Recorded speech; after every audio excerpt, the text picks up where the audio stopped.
Barka da kasancewa da ni a bidiyon mu na wannan mako. So abinda zamu kera a wannan mako shine wannan decoration lights da kuke gani a bayana. So abinda zamu kera a wannan mako kenan.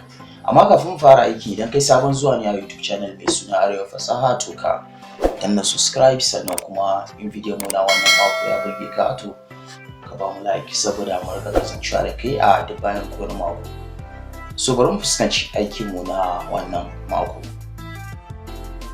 So abinda zamu fara da shi shine zamu samu pipe kamar haka yanda kuke gani, sannan zamu samu paper mu nada shi kamar haka. Wannan paper zamu yi amfani da shi ne domin mu samu seti na yankan da zamu yi a cikin pipe din namu ya je straight. So zamu zana layi kamar haka yanda nake zana wannan.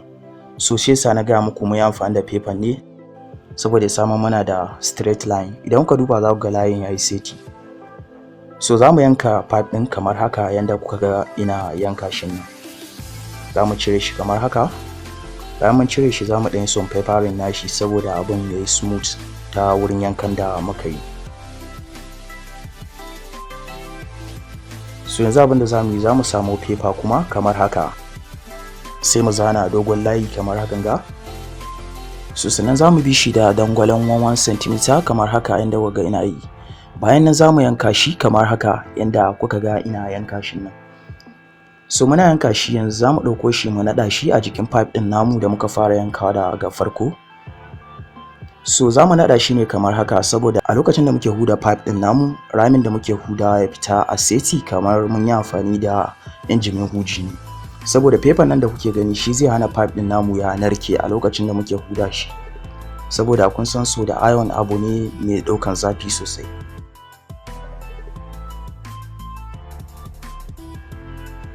Wow, so idan za ku duba ramin za ku ga kamar mun yi amfani da injimin huji ne sun fita a seti. So paper nan da muka nada jiki ne yasa ramukan suka fita haka. Sannan zamu sake samo wani dogon pipe sai mu zana layi kamar haka. Sannan zamu yanka shi mu bare shi kamar hakan ga. So zamu kai shi wurin wuta mu kara shi kamar hakan ga yayi laushi. So amma a lokacin da ka kawo shi ta wurin wuta kana sa shi kamar haka, kaka bari yayi ƙasa sosai saboda kada ya narke. So zamu yi amfani da zafin ne kawai kamar haka. So bayan nan zamu dauko abu mai nauyi sai mu same kamar hakan ga, kuma ka tabbatar abinda zaka sa straight ne. Gani pipe din namu ya miƙe. So yanzu da muka miƙar da shi zamu dauko pipe din da muka fara yankawa da farko sai mu cire shape din circle kamar haka yanda nake cirewa. So zamu yanko su kamar haka inda nake yanka shin nan. So zaka yi a hankali sai ka yanka shi da kyau saboda shape din circle din ya fita da kyau. So bayan mun gama yanka pipe din namu zamu dauko LED wato kwan wuta. Zamu yi amfani da LED ne mai karfin haske sosai kamar irin wannan. So zamu same dalma kamar hakan ga. Bayan mun same dalma zamu samu waya. Zamu yi amfani da waya mai tsawo ne. Idan ka duba na yi amfani da wayan speaker ne wanda ake connecting speaker da radio da shi. So bayan mun sa wayoyin kamar haka zamu dauko shi mu sa super glue. Sai mu manna shi a jikin wannan circle din da muka cire na pipe din namu. Wannan kuma USB cable kenan. So na cire kan shi, zamu yi connecting din wayan kamar haka. So abinda zamu yi yanzu bar mu gwada bulb din namu. Kun gani? So na amfani da blue bulb ne. Zaka yi amfani da dukkanin wani kalan bulb din da kaga ya kwanta ma rai.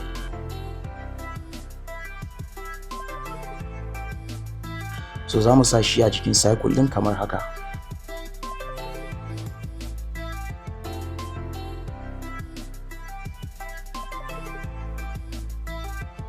So ta nan gurin kuma zamu dan huda shi kadan sai mu manna wayan kamar haka saboda wancan circle din na sama ya samu wuri ya zauna da kyau. So shi ma zamu dan huda shi kamar haka saboda wayan da muka sa a ta gurin. So shi ma zamu sa mai super glue kamar hakan ga.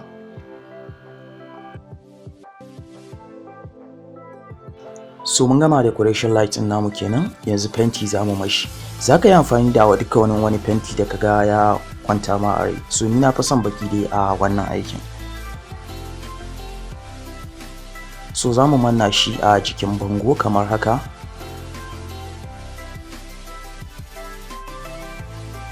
Wow, so idan wannan decoration light ɗin ya buge ka to ka ba mu like, sannan kuma idan baka yi subscribe ba kamar yadda na faɗi to ka danna subscribe saboda mu haɗe da kai a mako na gaba. So anan muka kawo ƙarshen bidiyon mu na wannan mako inda muka kera wannan decoration light ɗin, amma zan so a ce ka ajiye mun comment naka akan mu sake kera wani abu makamancin haka. So sai na ga ku a mako na gaba. Nagode.